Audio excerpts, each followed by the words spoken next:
Okay, so this time, you guys have given us quite the collection here. Yeah. We're talking medical records, school emails, Oh, wow. even financial aid appeals. Yeah. It's almost It's a lot. like somebody's entire graduate school experience got packed into a time capsule. Oh, yeah. And not just any experience. This Yeah. is someone navigating grad school while dealing with a pretty serious health challenge. Yeah, absolutely. So Yeah. let's dive in. Let's do it. We'll call him Timothy to protect his privacy. Makes sense. But he's a graduate student at Eastern New Mexico University studying anthropology. Interesting. And right away, there's this kind of paradox that jumps out at you. What's that? He's actively seeking accommodations for his disability. Okay. But at the same time, he ends up on academic probation. So that raises some questions about just how supportive the support systems really were. Yeah, I mean, what's fascinating here is that we're not just looking at policies, Right. on paper. Right. We're actually seeing how these policies play out in a real person's life. Exactly. And with real consequences. Absolutely. So Timothy's experience navigating Eastern New Mexico University while dealing with long COVID, Right. it's anything but abstract. Right. You would think that a university would be the most understanding about how learning disabilities can impact a student. I think that's a fair assumption. Especially when we're talking about something new and complex like long COVID. Yeah.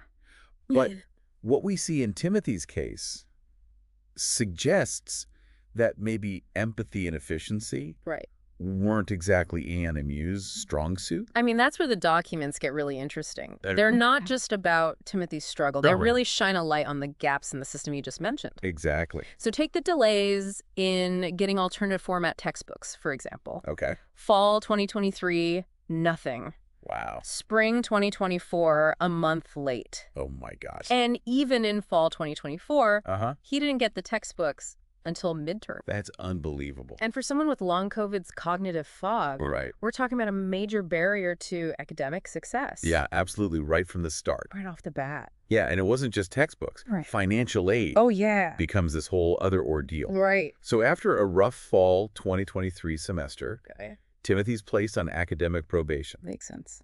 Then, in spring 2024, there's this delay in his PLUS loan disbursement. Oh, no. We're talking $2,364. Okay, that's significant. Money that could make all the difference Yeah, between stable housing right. and, well, the document suggests things got pretty dire for him. And here's where the timeline gets crucial. Okay. That loan delay wasn't just a minor inconvenience. Right. It came at the worst possible time, right Yeah. when Timothy needed it most. Right. So this wasn't just about academic pressure. Yeah. This was about basic survival. Yeah. And despite his appeals, his explanations, Yeah. financial aid reinstatement was denied. It paints a rather bleak picture Yeah. of how institutions respond or fail to respond Right. to the real consequences of their actions. So we've got this perfect storm brewing, Okay. debilitating long COVID symptoms, a university system seemingly out of sync with his needs, Right. and then this added pressure cooker of financial instability. Yeah. Wow. It makes you wonder how he managed to keep going at all. That is remarkable, isn't it? It's Yeah. what's so striking about this case, despite all of this. Right. Timothy doesn't give up. Nice. He's emailing professors. Mhm. He's using every organizational tool he can find, Yeah. even connecting with counseling services, Mhm. all while dealing with long COVID. It's amazing. It's a testament to his resilience, Yeah. but it also raises a troubling question. What's that? How much harder did he have to fight because the support systems weren't there? Right. And it wasn't just silent struggling either. No. He wasn't passive. He escalated his concerns all the way to the VP of Student Affairs, filed formal complaints with the Office of Civil Rights, He went up the chain. even considered legal action. No.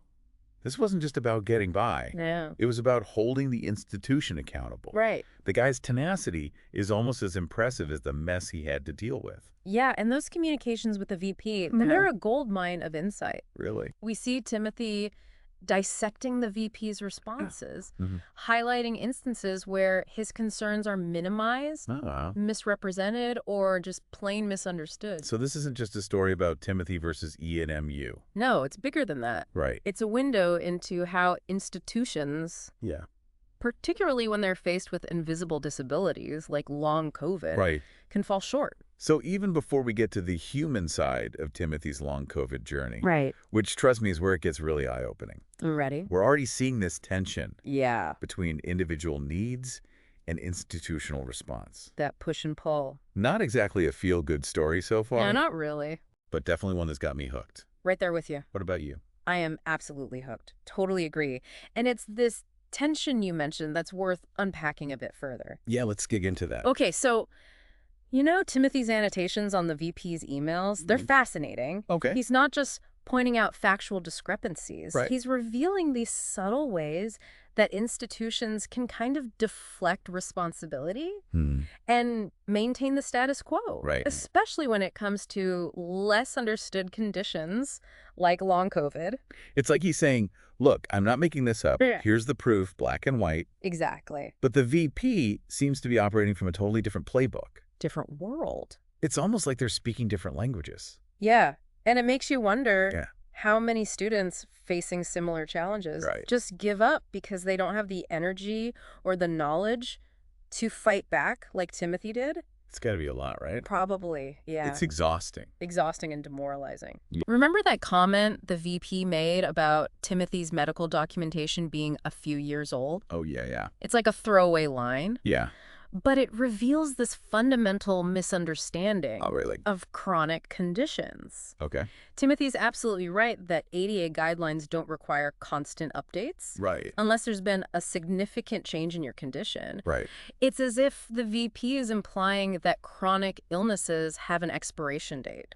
Wow. Which is absurd. Yeah. Especially when we're talking about long COVID, Right. where the long-term effects are still being researched and understood. Absolutely. And don't forget, Timothy was already managing ADHD. Right. So we're not talking about one chronic condition, Yeah, but two. that's right. And he's being penalized for having a complex medical history.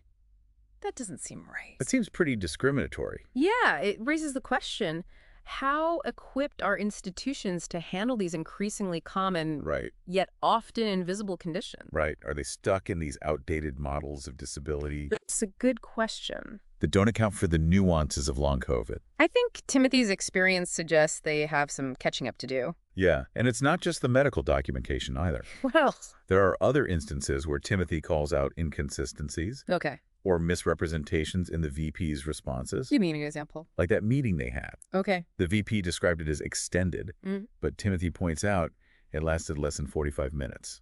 So not exactly extended. Right. It's a small detail, Yeah. but it speaks volumes About what? about how Timothy's concerns are being received. Okay. It's this classic minimizing tactic. All right. Downplay the time spent. Yeah. Imply that the issue was given ample consideration. Make it seem like they did their due diligence. And the reality might be, quote, different. when they didn't. Right. And then there's that part where the VP says that Timothy expressed feeling heard during the meeting. Oh, yeah. And Timothy clarifies that he was just trying to be polite. Yeah, just being courteous. But the VP twists it into this confirmation Spins it. that his concerns were addressed. Tries to shut him down. It feels manipulative, Yeah, it is. almost like an attempt to silence his further appeals. Classic power move. Totally. Shifting the narrative from here's a student struggling to get his needs met to Right. we had a productive conversation and everything's fine. Right.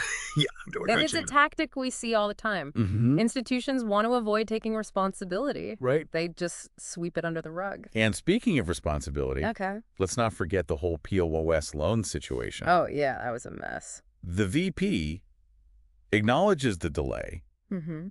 but tries to downplay the impact Minimize it. by saying it was eventually dispersed, Yeah, like it's no big deal. as if that erases the months of stress and instability And potential hardship. that Timothy faced. Exactly. It's not like they messed up a pizza delivery. Right.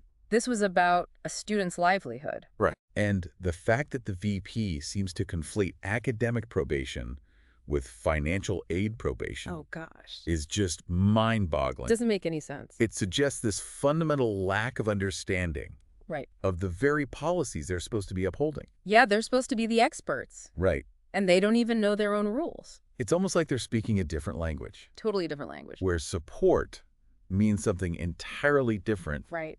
from what Timothy needed and was desperately trying to articulate. It's not even close. And in the end, Yeah. it culminates in that final email Right. where the VP denies Timothy's appeal Mm-hmm. and essentially washes their hands of the whole situation. Wow. It's a bureaucratic dead end. Yeah, a brick wall.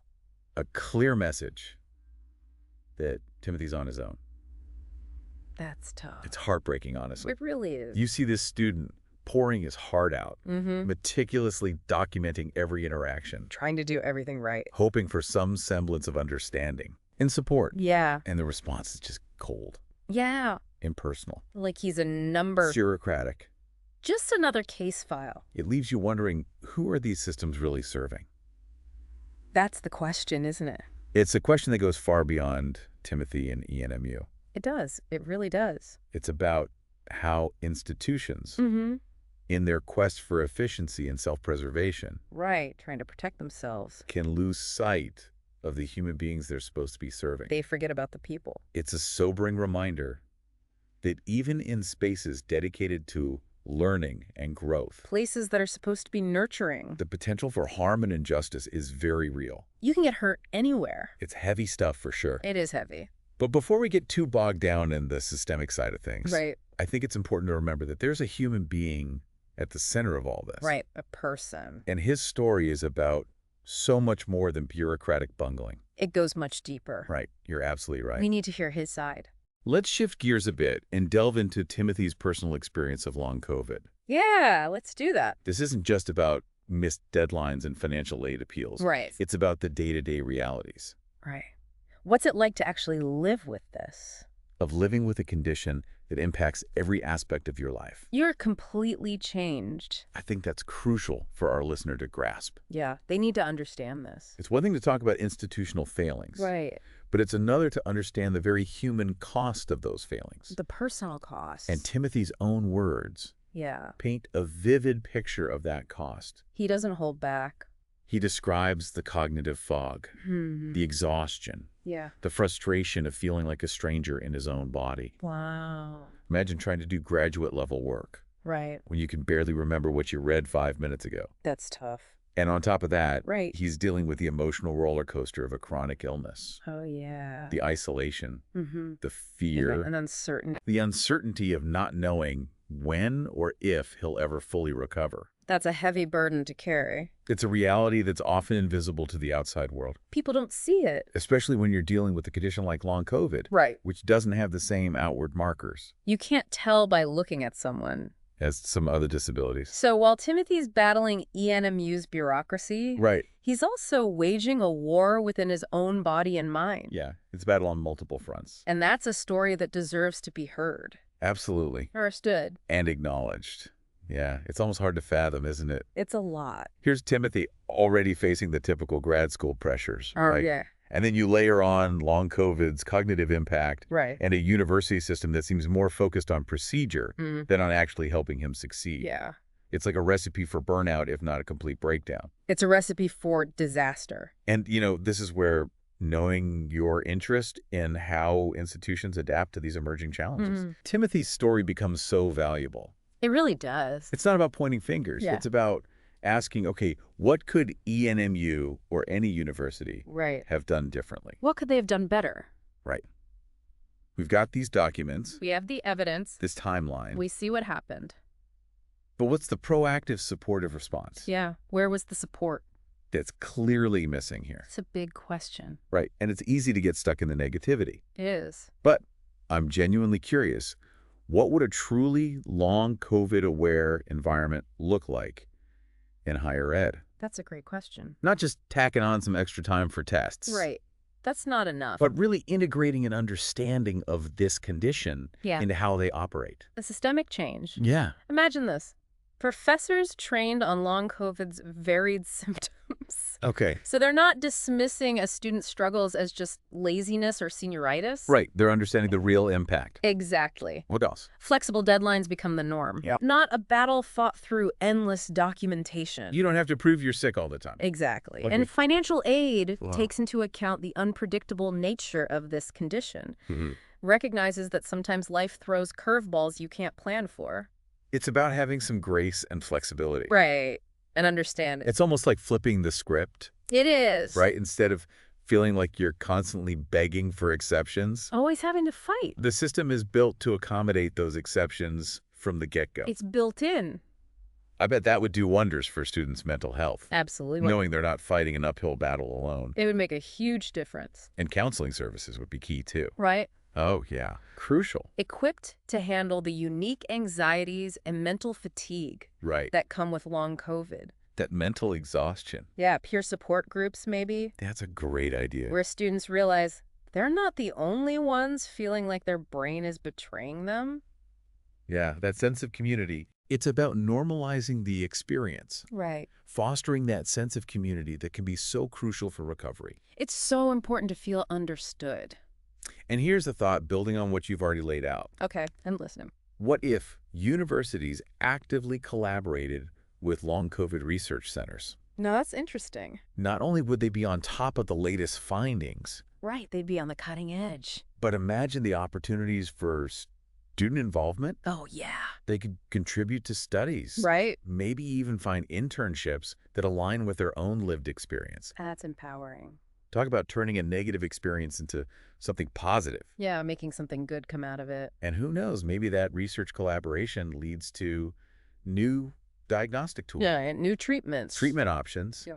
It could benefit not just the students. The whole community. But the wider community dealing with long COVID's impact. That would be amazing. This is what's so exciting about these deep dives. I love doing these. We start with one person's story. Right. A single case. These very specific documents. Real-world evidence. But they open up these bigger questions. Exact. About how we as a society adapt to these new challenges. How we evolve. Long COVID isn't going away anytime soon. It's here to stay. So institutions, whether it's universities or workplaces or healthcare systems, any organization, they need to evolve. They have to adapt. And Timothy's story, as frustrating as it is frustrating. Provides a roadmap of what not to do. A cautionary tale.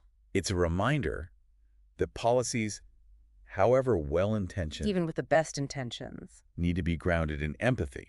Right. And an understanding of the human cost of inaction. The real consequences. And that brings us back to you, our listener. That's right. We've unpacked the documents. You've analyzed it all. Analyzed the responses. We've had a good discussion. But the most important part is what you take away from this.